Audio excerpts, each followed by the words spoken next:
Hello and welcome to the Stress Less Astrology Workshop. My name is Lisa Jonas from Endorphina Creative, and today we are going to explore the 4 elements and what role they play in astrology. You will also participate in short self-reflection exercises for each of the 4 elements. You do not necessarily need to know your astrology chart in order to participate in this workshop, but if you're curious, you can calculate your birth chart online. Simply type into Google, "calculate my astrology chart," and there will be multiple sites that you can use. For example, Cafe Astrology. Once the site has calculated your birth chart, you will find out in which star sign archetypes and elements your planets reside. You probably already know your sun sign, which is commonly referred to as your star sign. The planets that will be very influential for you personally are Mercury, Venus, Mars, and the Moon. Your ascendant placement is also a very influential factor. If you are a beginner in astrology, you can explore this workshop without knowing much about astrology.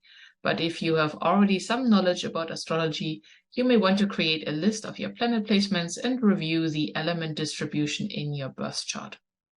But as I said, you don't necessarily need to know your astrology chart for this workshop, as I will be focusing on important stressless topics connected to the 4 elements and give you an opportunity to reflect individually. So let's begin. The 4 elements we are going to explore are fire, earth, water, and air. If you are an Aries, Leo, or Sagittarius by star sign, you belong to the element fire. If you are a Gemini, Libra, or Aquarius, you are connected to the element air. If you are a Taurus, Virgo, or Capricorn, your element is earth. And if you are a Cancer, Scorpio, or Pisces, your element is water. Given that astrology charts are very complex, we will always reflect on all 4 elements, since many individuals have 1 or 2 of these elements very dominant, whereas the other elements are underrepresented. Or you may also relate well to all elements if your element distribution happens to be fairly even. Let's get started with the element fire, which governs our passions, confidence, self-assurance, and leadership skills. Individuals with a strong Aries, Leo, or Sagittarius imprint will develop these qualities naturally and are usually equipped with strong will, comprehensive self-knowledge, an often athletic disposition, as well as plenty of enthusiasm. Motivation and energy levels are usually quite high for these star signs, which is why they thrive on activity and adventure and don't shy away from big challenges or large projects. Of course, the element fire functions slightly different for the individual fire star signs. Aries is great at initiating new projects or activities and acts with urgency, speed, and boldness. They are the trailblazers and pioneers of the zodiac who excel through being highly self-motivated and their strong competitive spirit. Leo is able to organize and direct fire energy creatively, which makes them better at completing projects and sustaining motivation levels than Aries individuals. And Sagittarius is freedom-loving, spontaneous, and excitable for grand plans and projects, but may also get easily distracted by greener pastures or new life directions, which makes the fire energy of Sagittarius quite changeable and explorative, which is why travel, adventure, philosophy, and spiritual journeys are often linked to Sagittarius, since this star sign is incredibly knowledge-hungry and attracted to novelty. Our stressless topic for the fire element is motivation and passion. Take a moment to reflect on your passion and motivation levels in your life right now. This could be linked to a particular topic or simply about your passion for your life path in general. If you were to close your eyes and imagine this passion as a fire, perhaps a bonfire, how big is your fire? Is it barely lit or smoking heavily because the wood is wet? Is it blazingly strong? Is it too big, perhaps scorching the trees around it? What is the state of your passion fire? If your fire is barely lit or very small, reflect on what you could do to make it bigger, perhaps adding a different kind of wood or some fire starters, oil, or other flammable materials. Or perhaps your fireside is not set up properly.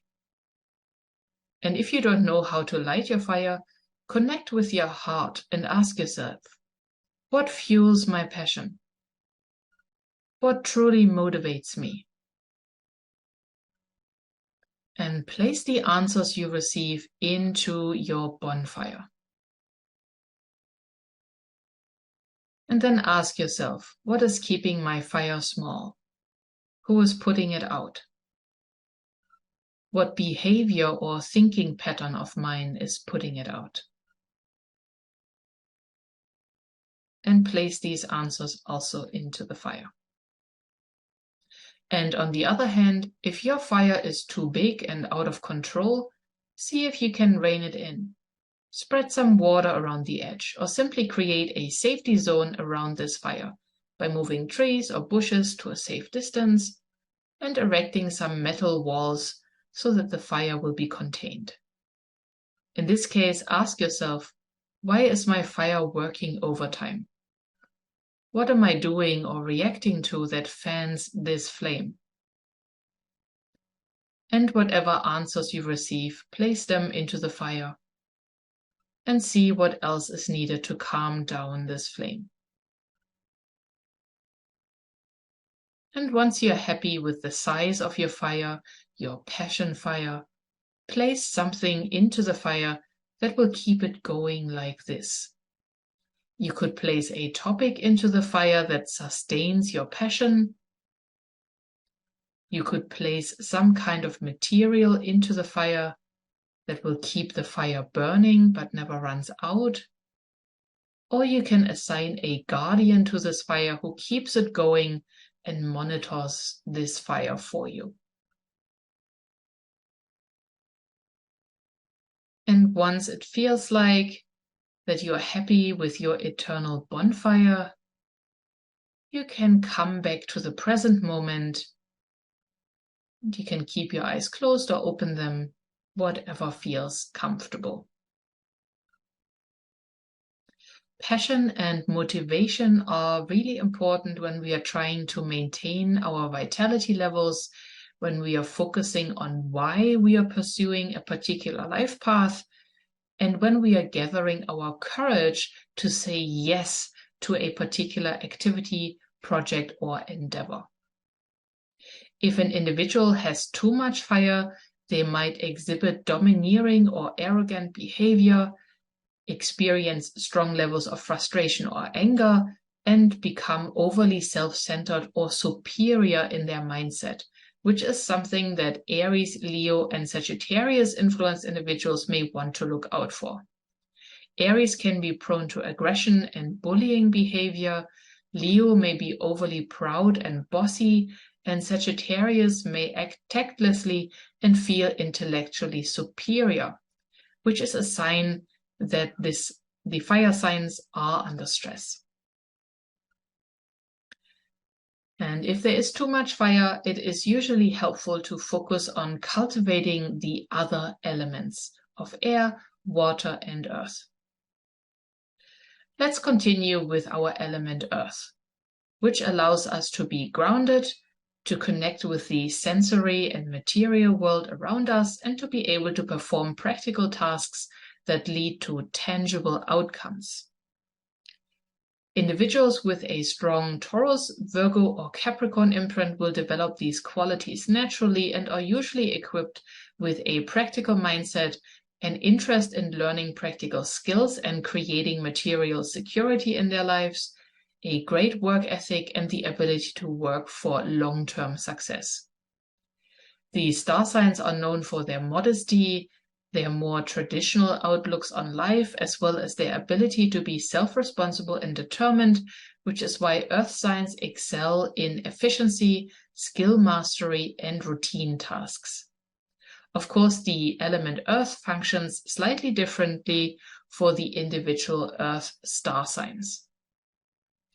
Taurus is incredibly reliable, patient, slow-moving, and great at working for the acquisition of material possessions, money, and comforts.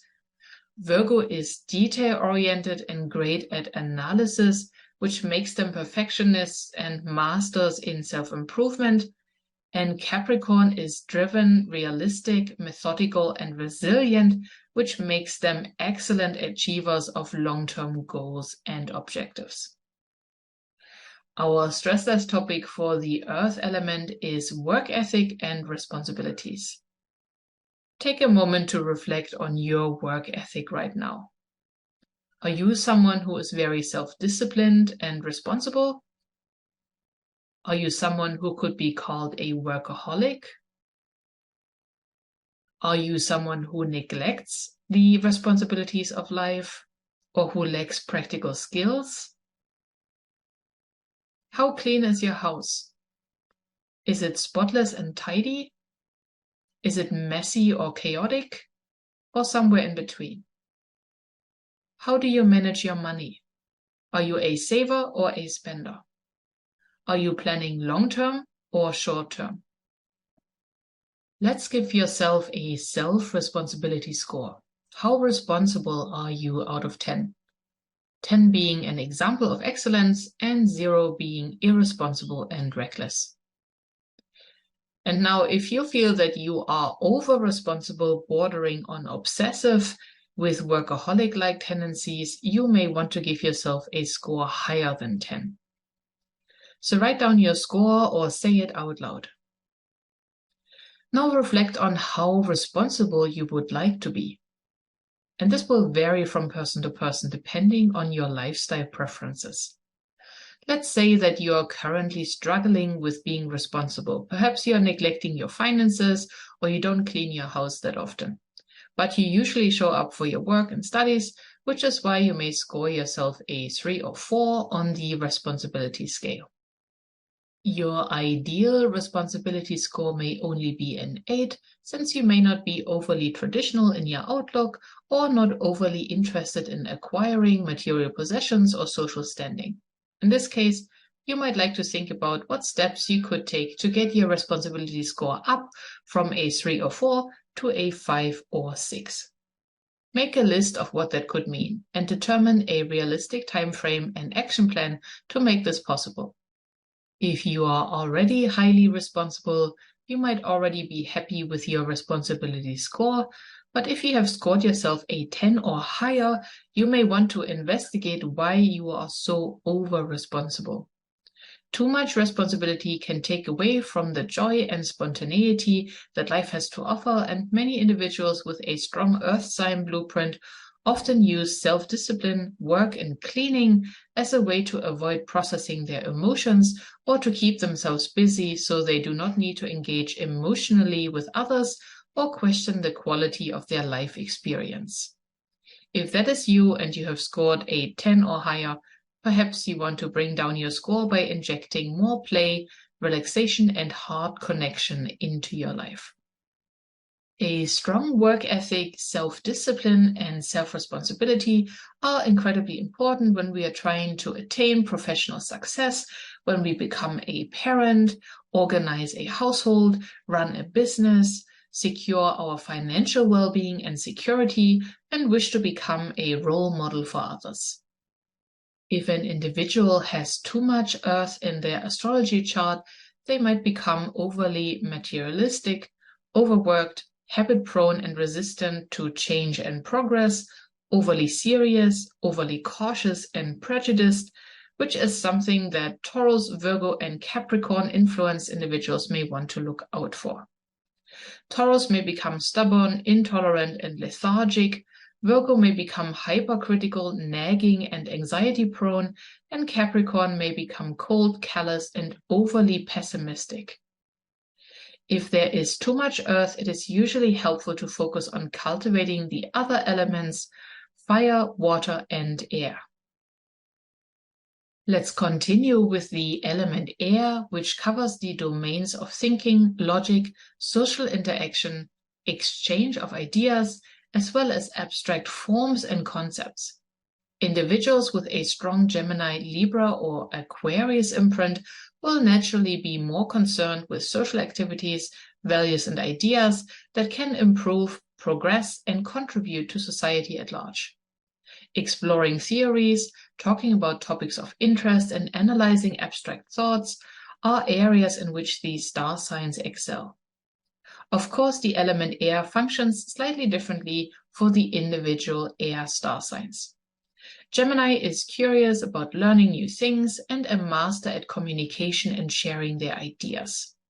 Libra is concerned with social justice, aesthetics, collaboration, and creating harmony in relationships, which makes them great diplomats, counselors, and mediators, whereas Aquarius is individualistic, friendly but detached, equality-driven, and freedom-oriented, which makes them progressive and outside-the-box thinkers. Our stressless topic for the air element is information exchange. Take a moment to reflect on how you use your voice. Are you someone who talks very little or a lot? Are you a storyteller?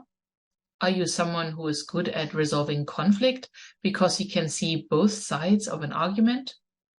Are you someone who speaks up for a good cause or who remains quiet?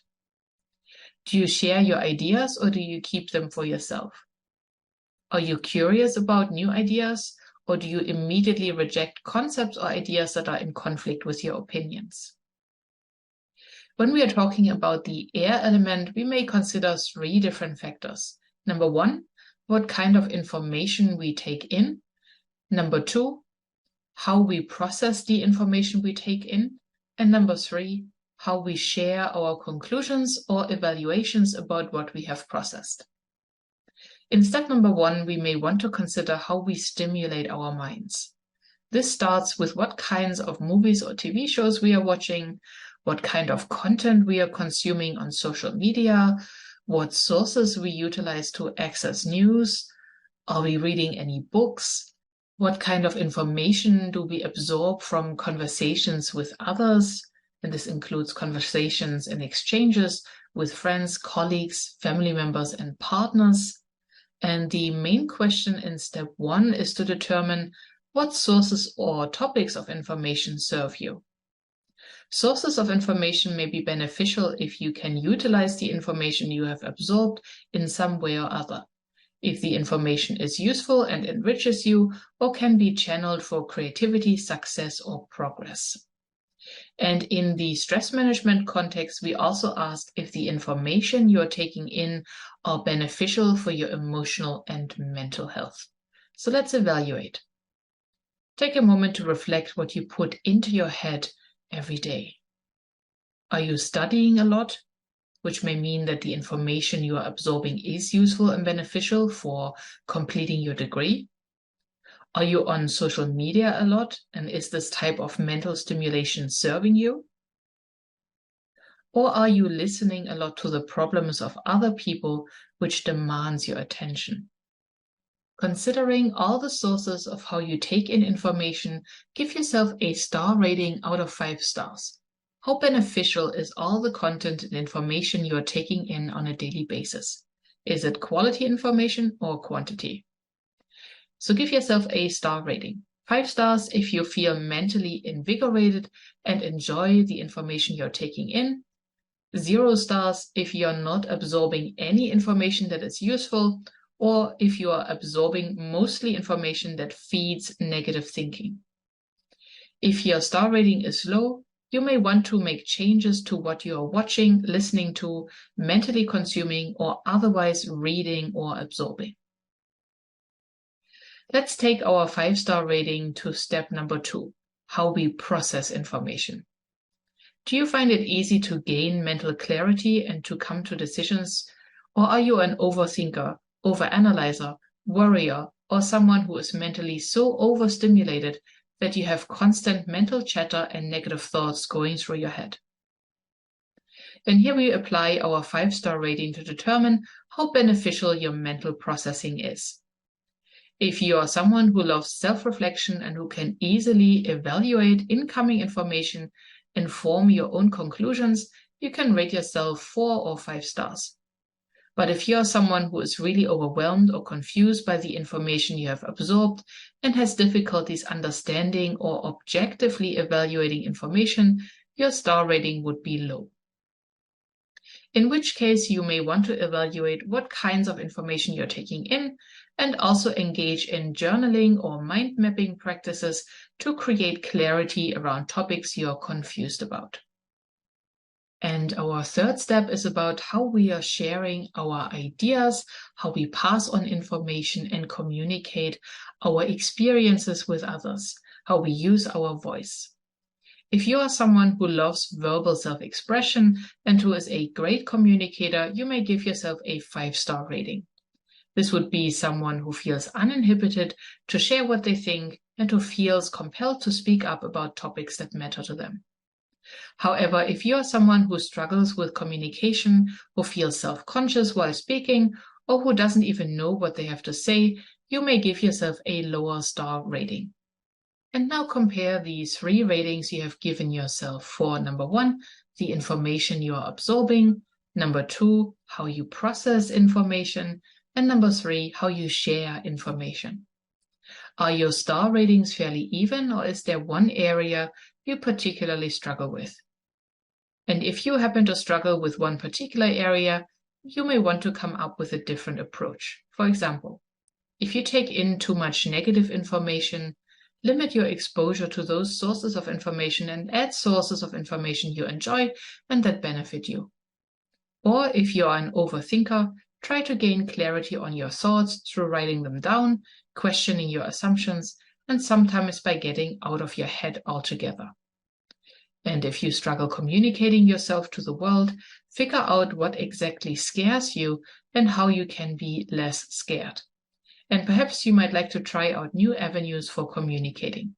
Some individuals are better writers than talkers, where others express themselves creatively.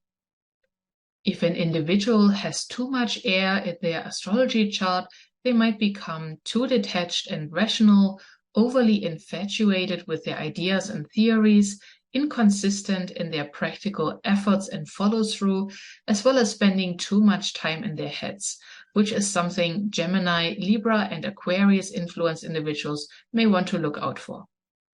Gemini can be prone to restlessness and being scattered or easily distracted. Libra may become indecisive, judgmental, or overly idealistic, and Aquarius may become detached, robotic, inflexible, and radical in their ideas. If there is too much air, it is usually helpful to focus on cultivating the other elements, fire, earth, and water.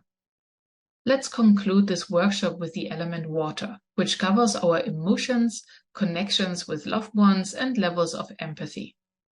Individuals with a strong Cancer, Scorpio, or Pisces imprint are usually very good at feeling their feelings and forging emotional bonds with others. Empathy levels are usually quite high for these star signs, which is why they enjoy connecting with others on an emotional level, helping to protect, care for, and nurture their loved ones, as well as being able to unite others for a common cause. Of course, the element water functions slightly differently for the individual water star signs. Cancer is very loving, caring, empathic, and protective of loved ones. There is great tenacity to create a life that benefits their family and strengthens their connections with people around them. Scorpios have powerful emotional intensity and make loyal and resourceful partners who don't shy away from deep intimacy and creating emotional exchange. Whereas Pisces is known to be kind, compassionate, helpful, and imaginative, always there to help others in need. Our stressless topic for the water element is emotional well-being. Take a moment to reflect on your current emotional well-being. Visualize it as a water body. What is the state of your emotions?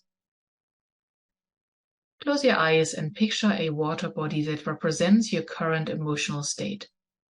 Is it a still lake, a muddy pond, a vast ocean with high waves, a flowing river or creek, or a deep well? Just observe this water body for a while. How do you feel as the observer? Is it comfortable or uncomfortable to observe this water body? If it is uncomfortable, see if you can change anything in the scene you're observing, perhaps the weather. Can you add some sunshine to your scene, or some animals or flowers? Can you add a source of calm to your scene, something that would calm strong currents or high waves? And if your water body should feel a little stagnant or murky, add some fresh water and find a way to release the stagnant water by creating an outflow. And no matter what kind of water body you could identify, picture, or imagine, you can now picture or imagine your ideal emotional state as a water body. This may be a turquoise ocean, a lake with swans and plenty of fish, an idyllic stream, a romantic waterfall, or a koi pond. And compare your two water bodies, the one you envisioned for your current emotional state and the one you envisioned for your ideal emotional state. How different are they? And what can you do to improve your emotional well-being? And this starts by asking, what would make me feel good? What would help me to relax and feel calm? And how can I become more loving towards myself? Emotional well-being is important for creating harmony in relationships with others, for reducing our stress levels, for keeping our physical bodies healthy and in balance, and for learning to accept and love ourselves more, which will lead to more contentment, joy, and satisfaction in life. If an individual has too much water, they might be too emotional or reactive, overly sensitive, easily hurt or taken advantage of, and unable to be objective, fair, or reasonable, which is something Cancer, Scorpio, and Pisces influenced individuals may want to look out for. Cancer can be emotionally sensitive and reactive, taking everything too personal and being overly easily hurt. Scorpio might become too controlling and emotionally manipulative or vengeful, and are often in danger of blaming others for their own states of victimhood. And Pisces individuals may be overly naive and gullible and may lack healthy boundaries in their relationships with others, which will make them feel overwhelmed and often too tolerant towards toxic or abusive behaviors in relationships with others. If there is too much water in an astrology chart, it is usually helpful to focus on cultivating the other elements of fire, air, and earth. Now that we have explored the 4 elements, take a brief moment to reflect which element you were relating to most and which element you could relate to least.